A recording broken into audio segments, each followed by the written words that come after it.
They were outnumbered 6-1, starving, sick, exhausted. The French laughed. The English army wasn't made of knights. It was mostly farmers, but they had inherited the Welsh longbow, a weapon that had been developed on this island for thousands of years. The French army was the greatest in Europe. They were so confident, they argued over who would capture the English king. Then the arrows fell. 12 arrows per minute, per archer. Thousands of arrows. The French charged. Into mud. Arrows punched through plate armor. Horses fell. Knights fell. The English archers dropped their longbows, then drew swords and mallets. 3 dukes. 90 counts.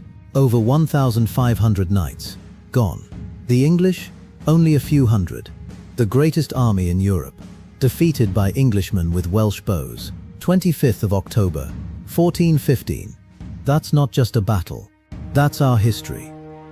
Those farmers didn't fight so their story could be forgotten. And it won't be. Not while we're here. Our community makes that possible. proudofus.co.uk/support. Be part of us. Be proud of us.